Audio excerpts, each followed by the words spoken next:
নমস্কার বন্ধুরা, কেমন আছেন সবাই? আশা করছি সবাই এক প্রকার ভালো আছেন। আমার চ্যানেলে আপনাদের সবাইকে আমি স্বাগত জানাই।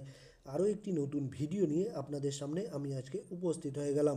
বন্ধুরা, আমি আজকে আপনাদের ফেসবুকের এমন একটি গুরুত্বপূর্ণ সেটিংস শিখিয়ে দেবো, যে সেটিংসটি আপনারা শিখে নিলে আপনারা কিন্তু ফেসবুকের ফ্রেন্ড লিস্ট লুকিয়ে রাখতে পারবেন বা হাইড করে রাখতে পারবেন। অর্থাৎ আপনারা চান না যে আপনার ফেসবুকের ফ্রেন্ড লিস্টে কতগুলো ফ্রেন্ড আছে সেগুলো অন্য কেউ জানুক। অর্থাৎ আপনি চান না যে আপনার ফ্রেন্ড লিস্টে কতগুলো ফ্রেন্ড আছে সেগুলো আপনার বয়ফ্রেন্ড জানুক বা আপনার গার্লফ্রেন্ড জানুক বা আপনার প্রিয় বন্ধুটি জেনে যাক।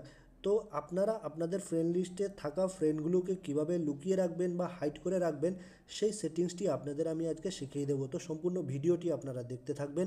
আশা করছি এই ভিডিওটি আপনাদের অনেক অনেক উপকারে আসবে। ফেসবুকের ফ্রেন্ড লিস্ট লুকিয়ে রাখার জন্য আপনারা প্রথমে আপনাদের যে ফেসবুক অ্যাপটি আছে সেটিকে ওপেন করে নেবেন। আমি আমার এই ফেসবুকের অ্যাপটি বন্ধুরা ওপেন করে নিচ্ছি। তারপর এইরকম একটা পেজ কিন্তু ওপেন হয়ে আসবে। ঠিক আছে বন্ধুরা, তারপর আপনারা থ্রি লাইনের একটা অপশান দেখতে পারবেন উপরের বাঁ পাশে। থ্রি লাইনের অপশান এই দেখুন উপরে বাঁ পাশে, একেবারে আমি গোল করে মার্ক করে দেখিয়ে দিচ্ছি। থ্রি লাইনের অপশানে আপনারা ক্লিক করে দেবেন। আমি থ্রি লাইনের অপশানে ক্লিক করে দিলাম। তারপর নিচের দিকে একেবারে চলে আসবেন, সেটিংস অ্যান্ড প্রাইভেসি বলে একটা অপশান দেখতে পারবেন। এই দেখুন সেটিংস অ্যান্ড প্রাইভেসি, এই সেটিংস অ্যান্ড প্রাইভেসিতে ক্লিক করে দেবেন। আমি সেটিংস অ্যান্ড প্রাইভেসিতে ক্লিক করে দিলাম।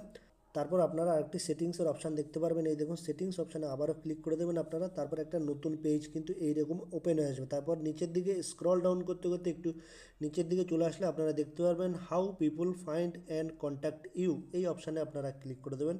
How people find and contact you, এই অপশানে আপনারা ক্লিক করে দেবেন। আমি ক্লিক করে দিলাম। তারপর এরকম একটা পেজ ওপেন হয়ে আসলে আপনারা দেখবেন who can see your friends list, আপনার ফ্রেন্ড লিস্ট কে কে দেখতে পাবে, এইখানে একটা অপশান দেখতে পারবেন। এইখানে আপনারা ক্লিক করে দেবেন। এই দেখুন এইখানে আপনারা ক্লিক করে দিলে তারপর এরকম অনেকগুলো অপশান আপনারা দেখতে পারবেন। প্রথমটা দেখতে পারবেন পাবলিক, তারপর দেখতে পারবেন ফ্রেন্ডস, তারপর ফ্রেন্ডস অ্যাকসেপ্ট, তারপর স্পেসিফিক ফ্রেন্ডস, তারপর আছে অনলি মি। আপনার যদি অন্য কিছু করা থাকে, সেটিং করা থাকে, আপনারা সেটা পাল্টে এইটা করে দেবেন অনলি মি। এই দেখুন অনলি মি করে দেবেন, অনলি মি সিলেক্ট করে দেবেন। ঠিক আছে, তারপর অনলি মি সিলেক্ট করার পরে সেভ অপশানে ক্লিক করে দেবেন। ঠিক আছে, আমার দেখুন অনলি মি করা আছে বন্ধুরা। ঠিক আছে, আপনারা অনলি মি করে দেবেন। অনলি মি করার পরে সেভ অপশানে ক্লিক করে দেবেন, তাহলেই কিন্তু আপনাদের ফ্রেন্ড লিস্ট অন্য কেউ দেখতে পারবেন। আমি সেভ লিস্টেই সেভ করে দিলাম। তারপর দেখুন এখানে লেখা উঠে আসলো অনলি মি। ঠিক আছে, এবার কিন্তু আপনার ফ্রেন্ড লিস্ট আপনি ছাড়া অন্য কেউ কিন্তু দেখতে পারবে না। আশা করছি বন্ধুরা এই ভিডিওটি আপনাদের অনেক অনেক উপকারে এসে। যদি ভিডিওটি একটুও ভালো লেগে থাকে, লাইক শেয়ার সাবস্ক্রাইব অবশ্যই করে দেবেন ভিডিওটিকে।